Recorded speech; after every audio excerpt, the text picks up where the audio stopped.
Tu fais de la zone 2, tu connais ta plage de fréquence cardiaque, et dès que tu dépasses de 2 ou 3 battements, tu te demandes déjà si tu es allé trop vite. Ou à l'inverse, tu essaies de toujours rester tout en haut de ta zone. Parce que tu te dis, quitte à faire de l'endurance, autant être le plus haut possible. Ce sera plus efficace. Eh bien, dans les deux cas, tu te trompes peut-être sur ce qu'est réellement ta zone 2. Parce que ton corps, il sait pas que ta Garmin est passée du bleu au jaune. Il n'y a pas un interrupteur qui coupe tes adaptations une fois que tu as dépassé une certaine fréquence cardiaque.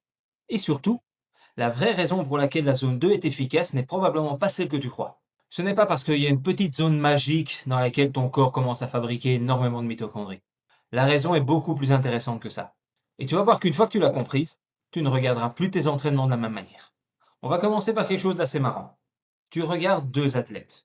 Et tous les deux te disent, aujourd'hui j'ai fait de la zone 2. Très bien. Sauf qu'ils ne parlent peut-être pas de la même intensité. Il existe plusieurs manières de calculer ces zones. Tu peux les déterminer à partir de ta fréquence cardiaque max, de ta fréquence cardiaque au seuil, de ta puissance max, de ta puissance au seuil. Tu peux utiliser un modèle à 5 zones, à 7 zones. Garmin peut te donner une valeur, TrainingPeaks une autre, et un test physiologique encore une autre. Donc, avant même de te demander si tu dois courir à 137 ou à 142 pulses par minute, il faudrait déjà savoir de quelle zone 2 on parle. Et c'est là que les choses deviennent intéressantes. Parce que ton organisme, lui, il connaît pas tous ces modèles. Ce qui nous intéresse physiologiquement, c'est plutôt de savoir où tu te situes en fonction de certains seuils. Et ici, celui qui nous concerne, c'est le premier seuil physiologique. Tu as peut-être entendu parler de LT1, le premier seuil lactique, ou de VT1, le premier seuil ventilatoire. Mais bon, je vais pas te faire un cours de physio. On va simplement retenir l'idée. À basse intensité, ton organisme reste dans une situation relativement stable. Ta respiration est contrôlée. Ta production de lactate reste relativement faible. Et surtout, tu peux maintenir cet effort longtemps. Très longtemps même. Et ça va devenir extrêmement important pour comprendre la suite. Mais avant ça, il faut que je casse une deuxième idée. Imagine que la zone 2 s'arrête à 145 pulses par minute. Tu cours à 144, parfait. 145, c'est la limite.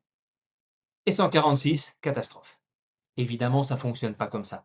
Ton organisme, il se dit pas, attention, 146, on n'est plus en zone 2, on arrête certaines adaptations. Non. La physio, elle fonctionne comme un continuum. Plus l'intensité monte, plus certaines choses vont évoluer progressivement. Ta respiration s'accélère. Ta consommation de glucides augmente. Ta production de lactate augmente. Ta fatigue va augmenter. Mais tout ça, ça va se passer progressivement. Il n'y a pas un mur physiologique entre tes zones. Et c'est probablement l'une des choses les plus intéressantes à retenir de cette vidéo. Les zones sont des outils pour organiser l'entraînement. Elles ne sont pas des interrupteurs physiologiques. Donc si dans ta sortie, il y a une côte et que pendant 30 secondes, ton cœur est 4-5 pulses au-delà de ta zone 2, eh ben, tu n'as pas foiré ta sortie pour autant. Et c'est ici que selon moi, il y a le plus gros malentendu. On entend souvent « fais de la zone 2 pour produire plus de mitochondries ». Fais de la zone 2 pour améliorer la combustion de tes graisses. Fais de la zone 2 pour augmenter ton endurance. Et globalement, oui, tout ça est correct. Mais ça peut donner l'impression qu'il existe une sorte de zone spéciale réservée à ces adaptations. Et que si tu vas plus vite, eh ben, tu ne vas plus avoir ces adaptations. Alors que non, tu peux avoir de fortes adaptations aérobie avec du tempo, du seuil et même du travail à VO2 max. Et pour certaines adaptations, le stimulus à haute intensité est nettement plus intéressant. Mais alors du coup, pourquoi tu dois t'ennuyer à rouler pendant 2 heures tranquillement? Voilà la vraie réponse. Parce que ton entraînement ne consiste pas à chercher le stimulus maximal. Il consiste à chercher le meilleur équilibre entre stimulus et fatigue. Imagine deux séances. D'un côté, tu fais une séance très intense. Tu produis un gros stimulus. Mais derrière, tu produis aussi beaucoup de fatigue.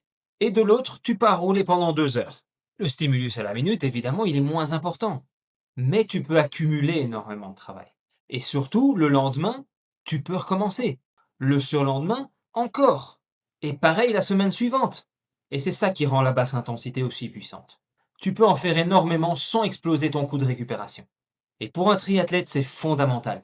Parce que ton problème, ça n'est pas de réussir uniquement ta séance vélo maintenant. C'est être capable de courir demain aussi, de nager après-demain, de refaire une séance vélo plus tard dans la semaine. Et surtout, faire tout ça en ayant une vie et un travail à côté. Donc la question n'est pas de savoir quelle est la séance qui va te donner le plus gros stimulus aujourd'hui. C'est quelle dose de travail je peux accepter aujourd'hui tout en étant capable de continuer demain et après-demain. Et à mon sens, c'est là que se trouve la vraie magie de la zone 2. Pas dans une fréquence cardiaque précise, pas dans un chiffre magique, mais dans son rapport stimulus-fatigue. Et c'est maintenant qu'arrive le piège. Parce que tu pourrais te dire, si aller plus vite augmente le stimulus, je vais faire toutes mes sorties dans le haut de la zone 2. Ce sera plus efficace.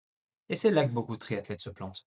Parce qu'à mesure que l'intensité augmente, le stimulus augmente, ok, on est d'accord. Mais le coût augmente aussi. Et comme la frontière entre tes zones n'est pas parfaitement définie, tu peux peut-être passer plus de temps en zone 3 que tu ne le penses. Donc tu vas consommer davantage de glycogène, tu vas produire davantage de fatigue musculaire, ta perturbation métabolique va augmenter aussi, et la récupération devient progressivement plus importante. Et encore une fois, ça ne veut pas dire que la zone 3 est mauvaise. Certainement pas. Elle peut être très utile. Mais le problème, il arrive quand toutes tes séances faciles deviennent progressivement trop rapides. Parce que si toutes tes séances faciles deviennent moyennes, bah, tu auras bientôt plus de séances faciles.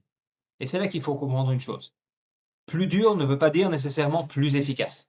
Et aller moins vite aujourd'hui, c'est précisément ce qui va te permettre d'aller plus vite demain. Et j'imagine que tu as sûrement déjà entendu que les athlètes d'endurance passent 80% de leur temps en zone 2.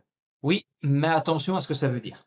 Quand on parle d'une répartition du type 80-20, on parle surtout du fait que la majorité de l'entraînement se fait à basse intensité. Ça ne veut pas forcément dire que 80% de ton entraînement se passe dans ta zone 2. Une partie peut encore être plus facile. C'est de la récup, c'est une intensité volontairement très basse. Et ça reste parfaitement productif. Donc t'as pas besoin de chercher le plafond de ta zone. Ta séance est déjà rentable bien en dessous de ce seuil. Et c'est ce qui m'amène à ce qui est probablement l'erreur la plus fréquente que je vois chez les triathlètes amateurs. Imagine que tu aies 2h30 de vélo prévu. 2h30 de zone 2. Tu connais ta zone. Elle va de 130 à 150 watts. Alors tu roules à 147. Parce que 147, c'est quand même mieux que 130. Sur la première heure, aucun problème, tu te sens très bien. Puis progressivement, il commence à faire chaud. Tu transpires un peu plus. Tes réserves énergétiques commencent à diminuer. Ton cardio commence à dériver. Et les mêmes watts te demandent un petit peu plus d'effort. Résultat, tu as peut-être tenu tes watts pour Garmin ou Training Peaks, mais physiologiquement, ça s'est pas passé pareil. Et c'est là qu'il faut arrêter de voir les chiffres comme des ordres. Ce sont des informations, ce sont des garde-fous, pas des maîtres absolus. Plus ta séance est longue, moins tu as intérêt à démarrer au plafond de ta zone. Parfois le milieu de ta zone est parfait, parfois le bas de ta zone est parfait. Parce que ton objectif, c'est pas ta sortie du dimanche, c'est de pouvoir répéter ces entraînements semaine après semaine. Alors maintenant, question importante. Qu'est-ce que tu fais concrètement avec tout ça? Est-ce que tu dois acheter ta montre? Non. Est-ce que tu dois arrêter de regarder ta fréquence cardiaque? Non plus.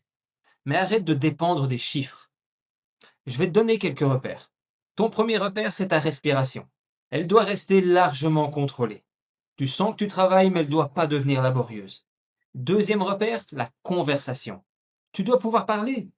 Bon, pas nécessairement réciter un monologue de 10 minutes sans reprendre ta respiration, mais tu dois savoir tenir une conversation normale. Troisième repère, ta perception de l'effort. Au début de ta séance, tu dois avoir cette impression que tu peux aller plus vite. Et ça, pour beaucoup, c'est psychologiquement difficile. Parce qu'on aime avoir l'impression qu'on travaille. Mais parfois, ce sentiment de facilité, c'est exactement ce qu'on doit rechercher. Et quatrième repère, ce qui se passe avec le temps. Ça, c'est très important. Tu démarres à une puissance donnée, ou à une allure donnée. Et 2 heures plus tard, est-ce que cette puissance te demande toujours le même effort? Ou est-ce que ton cardio est monté? Est-ce que ta respiration s'accélère? Est-ce que ton effort perçu augmente? Si c'est le cas, c'est une information. Ça peut venir de la chaleur, de la déshydratation, de ton alimentation, de la fatigue, mais aussi d'une intensité de départ trop élevée. Et plus tes sorties sont longues, plus ces informations sont importantes. Alors, est-ce qu'il faut faire de la zone 2? Oui, clairement. Et particulièrement en triathlon. Mais arrête de voir cette zone 2 comme une petite boîte dans laquelle tu dois absolument rester. T'as pas raté ta séance parce que t'es passé 5 battements au-dessus de ta zone pendant une côte. Tu n'as pas besoin non plus de passer toute ta séance au plafond de cette zone. Et surtout, toutes tes adaptations, elles ne disparaissent pas quand tu changes de zone. Ton organisme fonctionne avec des continuums. Les zones sont simplement des outils qui te permettent de structurer ton entraînement. Et si tu cherches justement un plan qui te permette de structurer ton entraînement sans te poser 1000 questions, tu peux télécharger celui que je t'ai créé en description de cette vidéo. Et si tu ne devais retenir qu'une seule chose de cette vidéo, ce serait ceci. La zone 2, c'est pas une destination. C'est un outil qui te permet d'accumuler énormément de travail à faible intensité, sans accumuler énormément de fatigue. Et quand tu comprends ça, tu arrêtes de courir après un chiffre sur ta montre. Tu commences à utiliser la zone 2 pour ce qu'elle est réellement. Si cette vidéo t'a aidé, like-la et partage-la si tu penses qu'elle peut aider quelqu'un d'autre. Abonne-toi à la chaîne et active la cloche si tu veux recevoir tous mes conseils sur la préparation à l'Ironman 70.3. Et d'ici à ma prochaine vidéo, je te souhaite un max de plaisir durant tous tes entraînements. Ciao!